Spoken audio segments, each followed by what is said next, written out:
Hey everybody, Joseph Rothschild here, aka Mono Bluetron and TRICKSTAR God, back once again. Playing the same stupid deck I've been playing for the last 2 years. Please hit something, I just want to be free. I got 33rd place at the Philadelphia Regional, not a fantastic finish, but it was good enough to get me my invite, which means at every subsequent event I go to, I'll be playing something terrible. I figured I'd go through the deck tech real quick because it is significantly different than the last time I played this deck, so let's run through the choices real quick. Hit or miss? I guess they never miss. This is pretty standard. I mean, same TRICKSTAR cards we've been playing for the last, 12 months at this point. Every time I do this, I say I want to play a second Lily Bell, but God knows I won't. After that, I played Hand Traps, 3 of ya boy, Droll, and Lock Bird.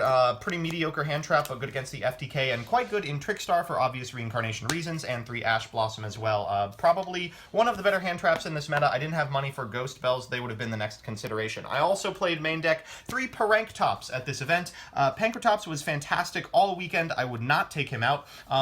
He does something the deck desperately needs, which is a second linear game plan. TRICKSTAR has this weird problem where the normal summon Candino line is so hyper consistent, but if you don't open enough parts of it, or if significant parts get ashed or impermanence while you don't have a Licorice or something, you're kind of SOL. Pankratops shores up those matchups by making sure you have a strong beater on board. He also provides disruption in meaningful ways against Sky Striker, which is one of the most popular matchups you'll be hitting, because what you do is you special summon Pankratops. They have their Sky Striker link. You go to combat, attack their Sky Striker link. They float into Ray. You attack with Candina or something. They trigger the effect to get another Sky Striker. You can Pankratops to destroy the card that they just summoned, then attack with the monster you were attacking with, and OTK that way. For spells, we have these bad boys, TRICKSTAR Light Stage, you've probably seen this card, Terraforming, Scapegoat. I did play Called by the Grave this weekend. Gamma is no longer in the main deck, so I needed something for insurance. 3 copies of Pot of Desires. I drew Pot into Pot all weekend. And 3 Instant Fusion. I'll talk about that in a little more depth when we get to the extra deck, but it's just like Pankratops, another concession to the fact that TRICKSTAR doesn't really have a very good linear plan, and this adds some things that solve that issue.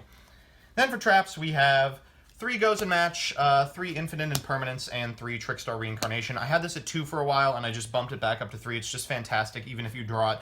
Infinite Impermanence won me a whole lot of games. Obviously, won me one very critical game in which my Sky Striker opponent activated Afterburners in the wrong column. I was able to negate it and won the game because he decked out the next turn. It was a weird game with multiple desires in it, and every time I resolved Goes and Match, I won. In the extra deck, we have the links, Big Boy Boral Sword. This came up a bunch with Goes and Match. This never came up. I made this with my opponent's links because I play a Mind Control. This is Link climbing for Boral Sword. This came up frequently. This came up for Goes and Match. This came up for Goes and Match and for Link climbing. This came up for everything.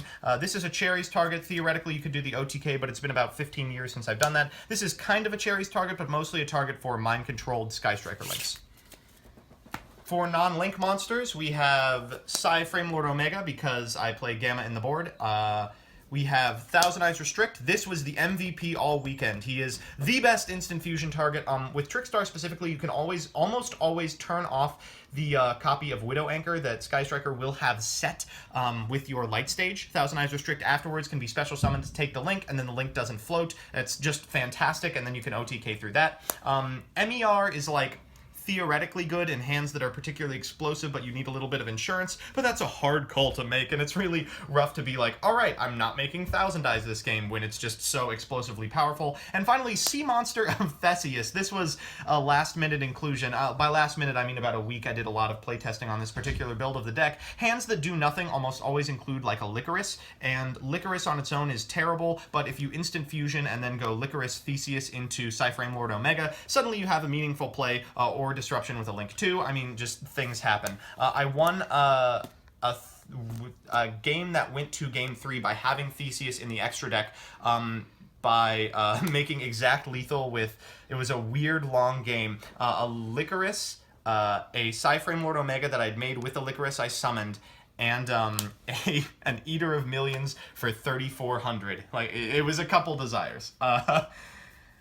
Then in the side deck,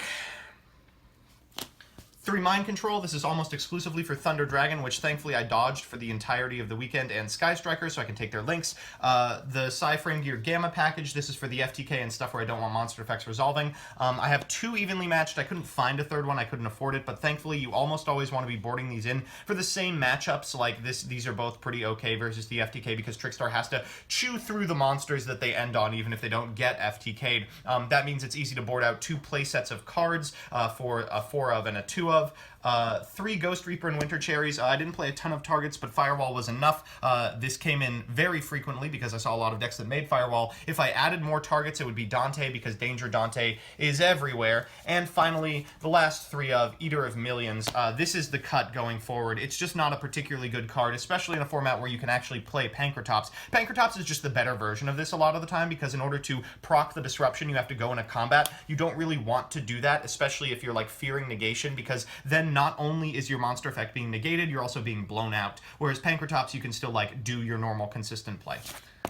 I'll go through my matchups real quick. Round 1, I played against Dark Magician. That was particularly interesting. We got in a fight with the judge over how Xenotron worked. Round 2, I played against Burning Abyss, and I won in his standby phase. Game 3, I felt particularly bad about it, but like I played as fast as I could. I did everything in my power to prevent it from happening. I don't like scumming wins that way. Round 3 was against that Dark Hero deck that makes, like, Rhino, my god. That deck is extremely scary. I ended up edging out a win by, like, tribute summoning a Psy-Frame driver after everything was said and done and getting in for 2 turns straight. It was awful. Round 4 was also against BA Danger, won that in 2. Round 5 was against Pendulum. I lost. I was so unhappy to see Pendulum in the EXO bracket because that is such a bad matchup for me. I was really hoping to just see Sky Striker all day. Round 6 was against Mech Knight Invoked, a deck almost specifically made to beat me. I had a little more matchup knowledge than him and was like making him go first and stuff like that, and it ended up netting me the win in very close games. Round 7 was up against Sky Striker, and I edged those out.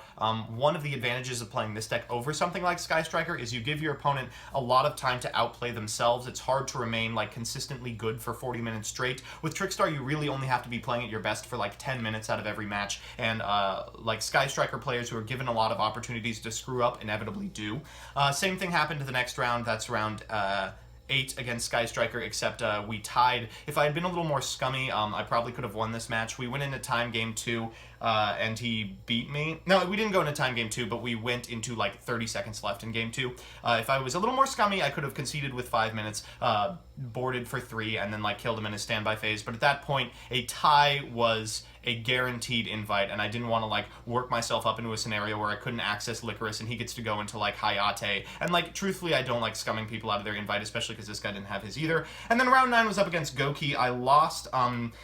I think that's a good matchup for Trickstar still, but that guy was incredibly smart. He's a very consistent top player, and he just played the deck in a way that was better than other Goki players. So that was my tournament. I had a great time. Philly's a nice city. I got to see the fiance, and I got my invite. So look forward to future deck techs, including stuff like Pacifist the Phantasm City, Card of Demise, Megalo Smasher X, or maybe I'll just play that Bardish Dark Good Stuff deck. All right, see you next time.